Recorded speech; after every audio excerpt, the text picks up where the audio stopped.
Om Tava Kathamritam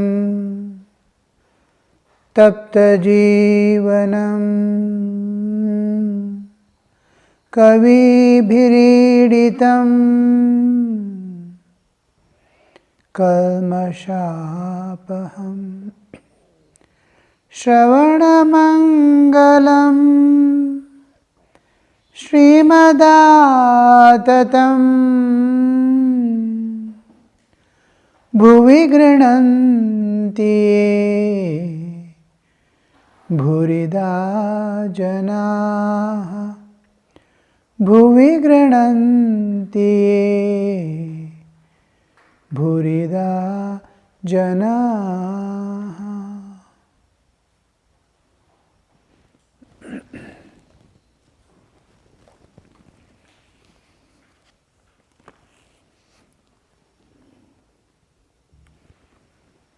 The kitten's example is given how to call on God with total acceptance without using brain, have expectations, demands, nothing. It just knows to sound alone. No expectations also. It will not even think whether its mother is going to come or not. No. I have to call on God. I have to call on God. These are little extremely subtle aspects of sadhana, because you see, work for work's sake. Very difficult to explain. It comes, which we are going to practice it, but actually when you are in tune with the divine, absolute tune with the divine, nature makes the body work in which your participation itself is not there, but all you are attending to all duties of life. He has no intentions. He doesn't expect any fruit from that. And he doesn't have, if I do like this, it will happen. Nothing. No, it's just like newborn baby, non-judgmental mind is doing everything. There is no judgment, there is no labeling, there is no, just he is realized soul. He is out of total fulfillment, Purnatva, he is sitting one with the divine, as divine. And what he has got to do with the action, but it is being done. So this, which when we practice, we call it work for work's sake. Similarly, calling on God for God's sake, prayer for prayer's sake. These are the last stages of sadhana in that particular path. Suppose I am adopting Soham. As long as I go on identifying So and Aham, the Soham has not yet come into picture. Whole thing mind is playing. The reality is far away, untouched, unfelt. But when Soham becomes Soham for itself, then it blooms with realization. So we move there to the existential part. Now anything I do with my mind is, I am using an instrument. When just like I am seeing with eyes, suppose I was blind, I would not have seen. Everything intact, I have the eyeballs also. But if sight is not there, I can't see. I am able to see because these instruments are there, and in and through the instrument I am seeing. I have no capacity to see independent of the instruments.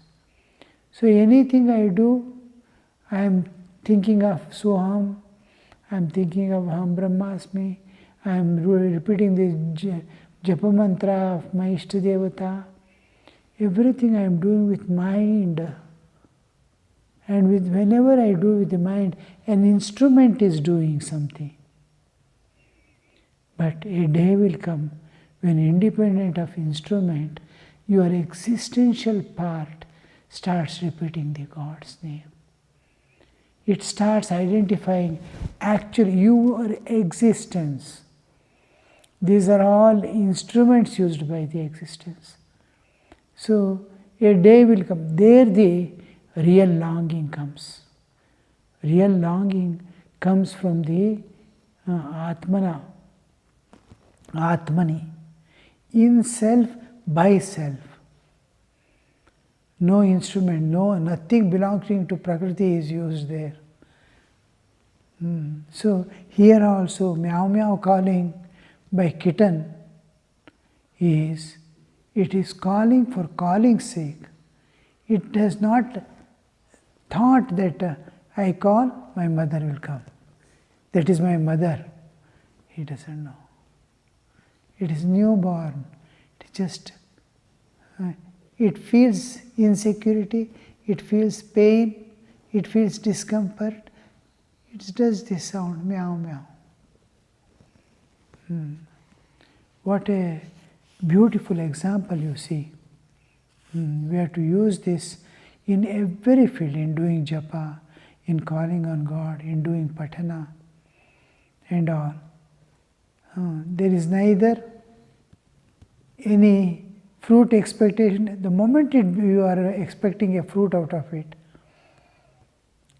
then I am doing this work for purification of mind. Phalapeksha is there, it becomes karma. The moment, how subtle it is, all these spiritual practices will become only karma and gives karma phala.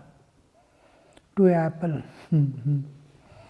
one by one, all your karma phala will start giving fruit. So to become sadhana also, you are doing sadhana, there must be that offering to the divine. I have done japa, japa samarpana. That I must not be aware that I have done the japa. Then it becomes sadhana. Total disowning, having done the sadhana, disowning it by offering it to the divine. This is here comes into the picture highest purification which is needed to remove all these psychological bindings and release the thing to become sadhana of the sadhana I am doing. Suppose I am doing japa, japas will start becoming karma and giving some karma phala. Because I am doing japa with expectation God will give me vision, this, that, so many things. My karmas will go away. Karma will be released from the karma bandhana. I will go to the transcendental realm, this, that, so many things. What all we have read, we try to apply there and with the expectation. But we forget, I am doing for God and it belongs to God. I have no claim over it. I have not done. See, you must remember one thing, that one day or the other, we will be thinking, I am doing this karma, this sadhana, without any expectation from God. Or I am serving God without any expectation. But when the time comes, we will work in a different way. I had done so much and God did this to me. So, the faith in God, belief in God starts going away. I did so many years of service And then this is what God has given to me. And suppose when disease, serious disease comes. From my childhood I believed in God. God has nothing to do with your karma and with your getting disease. But we link there.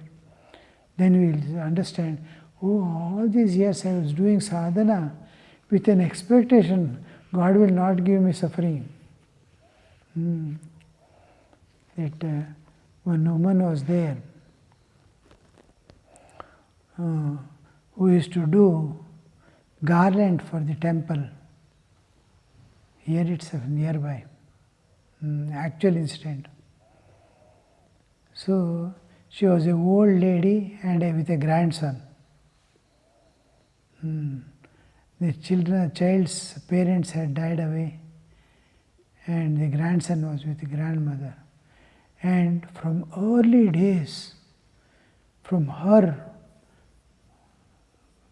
for 40 years she had been doing a garland, tulsi garland, and giving to the shrine every day, to the temple. Many offer the services.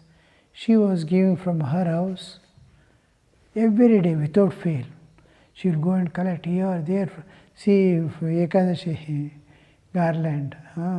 So every day she has to go many houses to collect one mala for the Lord.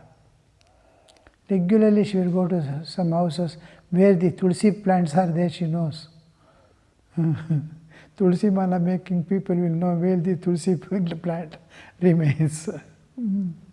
So they go, she used to go and bring tulsi, sit every day by morning before worship, 6:30, 7 o'clock, one mala she will offer in the shrine and come away.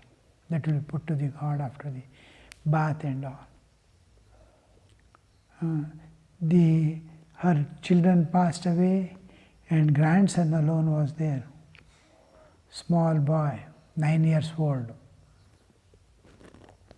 And he gets, in those days, imagine, now that grandson must be old age, in his 70s. So he's 9 years old, means 70, 60 years back. She was doing. There was no doctor, there was no hospitals nearby. The Vaidyas giving medicine. So the child will be very sick. Day by day it starts collapsing. And then that child, she knows that child is going to die now. She requests her neighbors to just have a look. She will go to the doctor and come. For going to doctor, it takes 1 day. Morning she leaves the home and starts running very fast. She can reach the village where the doctor is there. And again from there she has to leave and come back. What she does, early morning she leaves the child by the neighbor's house and start going. It was still dark, so that she will come back somehow or the other by evening or at least by tomorrow morning. All arrangements she makes and runs. Next day, early morning, when the temple is opening, almost 6:15, she returns with the medicine. On the way, somebody will give the news, child is dead. They have brought the child and put in front of the tulsi. They don't keep inside usually. They have put on a cloth that the child is made to sleep, and ants have gathered on it. Dead body. She comes and before entering into the village itself, she gets the news, child is dead. And she goes to the temple and keeps the medicine on the threshold of the temple and tells God, for last 40 years, I have given you mala every day, one mala. You bring back my child, back to life. Otherwise, give me back all the malas. 40 years malas every day. If she ties one to the other, she can climb to the heaven. 40 years. Now God has to either give back the malas to her or bring the child. We will not know. When the desire comes, she was all the 40 years she was thinking, I am doing nishkama karma and giving to God. I am serving God without any expectation. But the expectation, it will be tested. In test we fail. And she goes and sees the child is still breathing. It is slightly. Then the child comes back to life because garland cannot be given back. God has to. But see, what I am telling is, will be for 40 years she did not know. She was thinking, one day she will ask return. She never thought. She was thinking, all the one patient whose leg was amputated, he asked me, whole my life I served in the temple. This is what God has done to me. I was shaken up. Oh, you had that expectation, God will not do such, you will not get diseases by serving God. How they link, you see. So these expectations, to call meow meow, how difficult it is. I have nothing. That's why I use the term non-judgmental mind of a child. With it, you have to call. It doesn't judge anything. God gives or not. Nothing. I have to call on God, that's all. It knows. It has to call. Whether the expectation that God will come and help is also not there. It has to call, it is calling. This is called similar to work, for work's sake. Calling for calling's sake. It has no other intentions.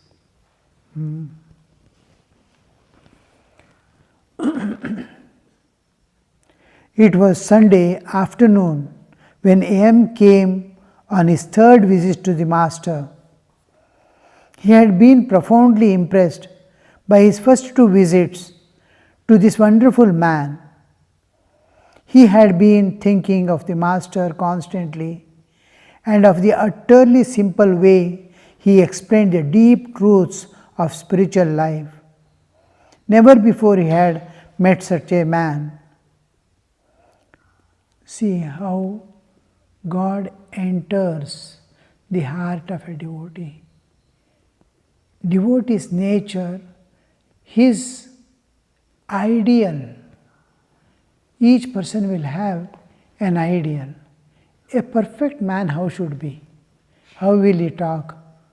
Sthita prajnasya ka bhasha, samadhistasya keshava, sthita hi kim prabhasheta, kimasita vrajeta kim. So, how does he walk? How does he?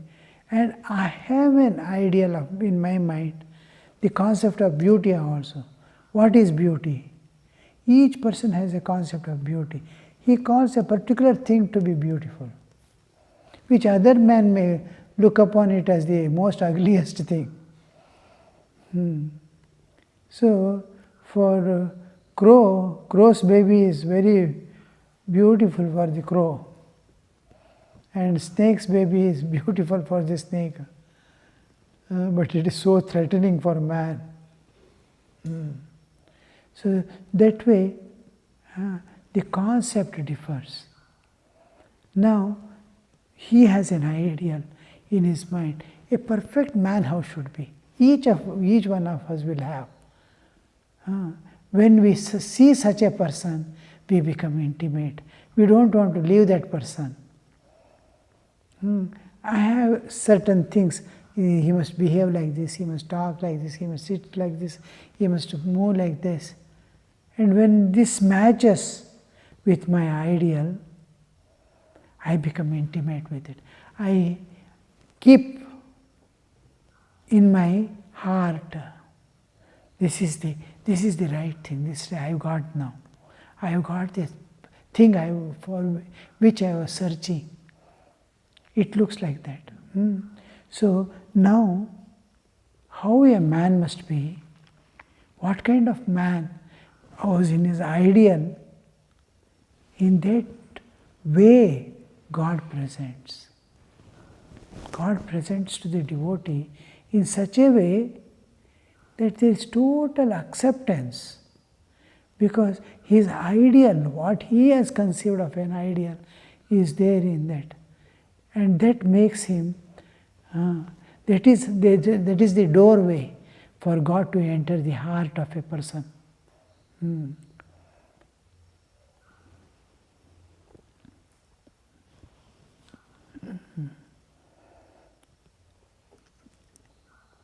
He had been thinking of the Master constantly, and of utterly simple way. I will read from a line before earlier. He had been profoundly impressed by the first two visits to this wonderful man. He had been thinking of the Master constantly, and of the utterly simple way he explained the truths of the spiritual life. He explained in a simple way the deep concept of spiritual life. Now, he was searching for so many books he was reading, so many people he was, the exact innermost pulse nobody had told him. He was searching for that information. What is the way? What is the way? Now he gets the answer. So, this is the right person I have come. And that absorption. Now that is the doorway for God to enter the devotee's heart.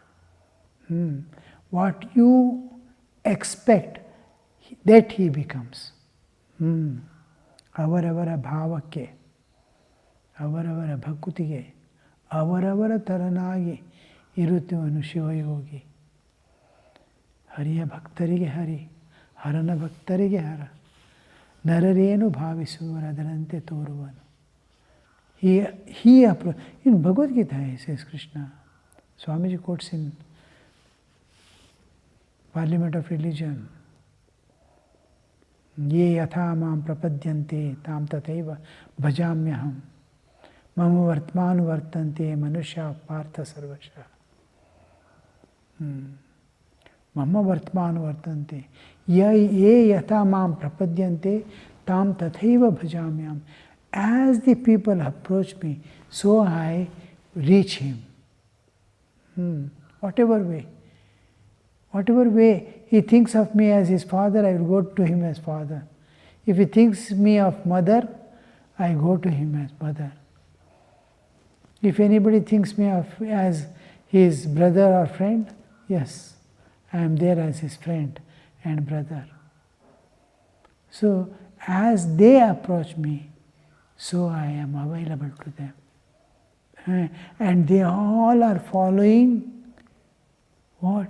My path. I have set so many paths. Each individual has been bestowed with the inner capacity, inner understanding, inner vision to come to God. Finally, he will externally search, then he will slowly, as he is searching the path, he is moving backward to his real path. As he goes back and back, he will find out his path.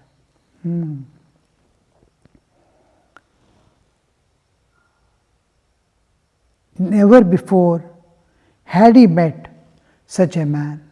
Sri Ramakrishna was sitting on the small couch. The room was filled with devotees, like the last two times. When he comes, he sees the whole room is filled, who had taken advantage of the holiday to come to see the master. M had not yet become acquainted with any of them, so he took his seat in a corner. He has just third visit and is not got acquainted with anybody. Just he is a newcomer. For others also, some new person has come. Whoever was there, in earlier somebody might have seen Yam coming. But that day when he comes, nobody was there who was known to him or who could identify him or he can identify them, except Sri Ramakrishna, the eternal companion. M had not yet become acquainted with any of them, so he took his seat in a corner. Otherwise, what we'll do? We'll go and sit in the front before all. The master smiled as he talked with the devotees. One thing you see, a speciality in Sri Ramakrishna's life is, he is always Ananda Swarupa. And what Upanishads proclaim as Ananda, everywhere, the whole universe has come into existence from Ananda. Everything is filled with Ananda, except the human mind. You will see peace and bliss everywhere. Anandadeva imani bhutani jayante. Remember? Taittiriya Upanishad. Yena jatani jivanti yat prayanti abhisamvishanti tad vijignasasva. This last he comes, the student, son, who wanted to know what Brahman is. Then one by one, first he comes, body as the Brahman. He says, yes, you are right, but it is not complete. Go back and do tapas. And he goes back. After some time, again he comes with the answer. Prana is the one from where all beings come into existence, into which they live and into which they return back. Then he says, all right, you are right, but it is incomplete. Again he sends back. Then Manas as the source of all things. Then again Father sends. Then Vijnanam, Brahmeti Vyajanat, Vijnanadeva Sarvani Bhutani Jayante. He comes with the same answer. Now I have understood. Knowledge is the thing from where everything. Again Father sends. Then he finally comes. He doesn't say anything. Nor Father asks. He is coming. Samagayan naste. Making the samagana. He is in bliss. He is dancing and coming. He has found out the truth. Then that last Anandadeva Khalvimani Bhutani Jayante. Anandena Jivanti. Anandam Prayanti. Pravishanti. From Ananda, all beings come into picture. In Ananda they live. and in Ananda. Bodily, in waking state, bodily identification alone is making that Jivatman. Otherwise, within himself, he is an Ananda Swarupa only. So this Ananda, you'll see, always Thakur is expressing the Ananda of the Vedas and Upanishads. The world as suffering, Dukkhamaya, came to us from the Buddhism later, much later. Otherwise, everything was seen. The bodily joys and sufferings of body was never linked to the bliss of the Atman. Some external cover is a Sukha Dukkha, it is experiencing what the self has got to do. So that was the understanding. We will see. Om Niranjanam Nityamanantarupam Bhaktanukampa Dhrita Vigraham Vai Ishavataram Parameshamidhyam Tam Ramakrishnam Shirasa Namamaha.